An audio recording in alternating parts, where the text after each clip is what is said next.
Busco un lugar para vivir y descansar, donde no hace falta ni llamar.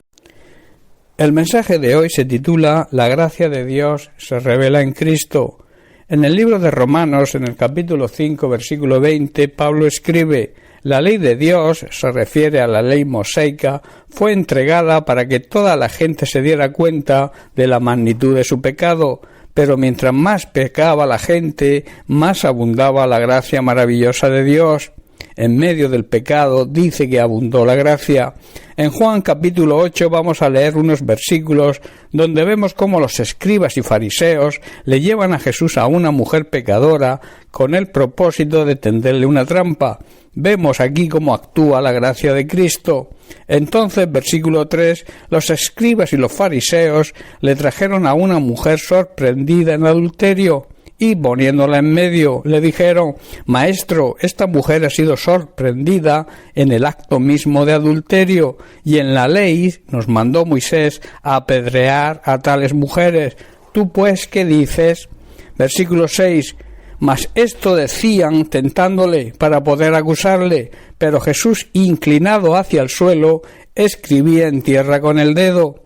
Y como insistieran en preguntarle, se enderezó y les dijo: el que de vosotros esté libre de pecado, sea el primero en arrojar la piedra contra ella.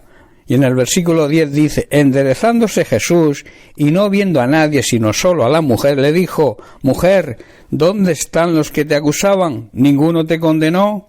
Ella dijo: Ninguno, Señor. Entonces Jesús le dijo: Ni yo te condeno, vete y no peques más.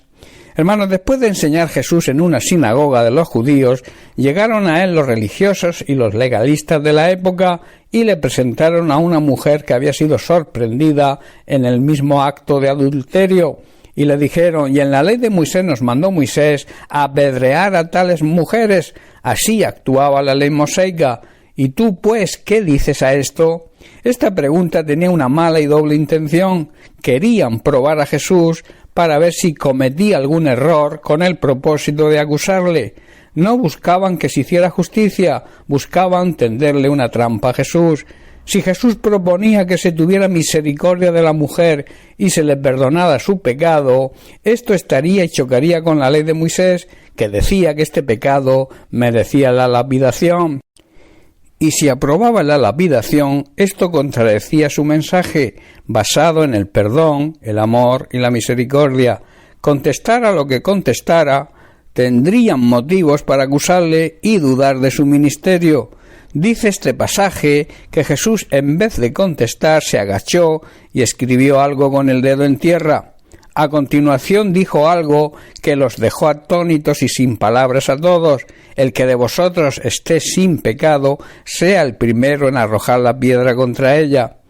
Los acusadores de esta mujer, que estaban tan seguros de que Jesús cometería un error, se vieron de repente enfrentados ante su propia conciencia, y uno detrás de otro fueron desapareciendo, acusados por su propia conciencia. Hermanos, en Jesús y en su palabra hay una gran sabiduría para saber cómo actuar en cualquier situación. Todos se fueron, solo quedó la mujer acusada delante del Señor. La ley de Moisés a este tipo de mujeres no se les permitía hablar, pero Jesús, que también vino a dignificar a la mujer, le permite hablar, estableciendo una conversación con ella.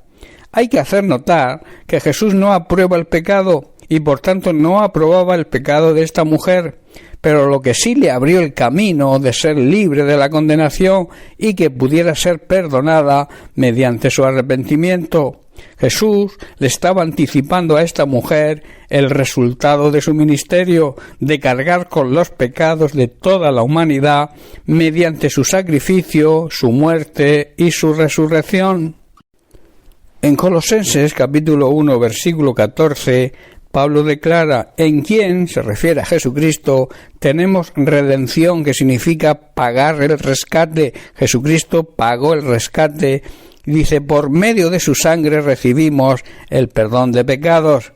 Jesús, al final de su conversación con esta mujer, le dijo: no te condeno.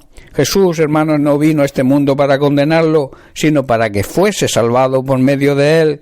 Y luego le hace una gran advertencia, y que es de aplicación hoy para todos los que hemos sido perdonados. Mediante el arrepentimiento nos dice: vete, pero no sigas pecando, no peques más. Jesús sufrió en la cruz la condenación que todos nosotros por nuestros pecados merecíamos. En Romanos capítulo 5, versículo 10, Pablo también declara: pues como nuestra amistad con Dios quedó restablecida por medio de su Hijo, cuando todavía éramos sus enemigos, recordemos que el pecado nos hace enemigos de Dios, y añade: con toda seguridad seremos salvos por la vida de su Hijo. Hermanos, el pecado, vuelvo a repetir, nos hace enemigos de Dios. Cuando nos arrepentimos de nuestros pecados y aceptamos a Jesucristo como nuestro Señor y Salvador personal, la abundancia de la gracia de Dios cae sobre nosotros y queda restaurada la amistad perdida con Dios por culpa del pecado, y volvemos a ser amigos de Dios y merecedores de la vida eterna, ese regalo que Dios promete a todos aquellos que se entregan a Él. Bien, hermanos, pues hasta aquí el mensaje de hoy. Bendiciones para todos, un abrazo.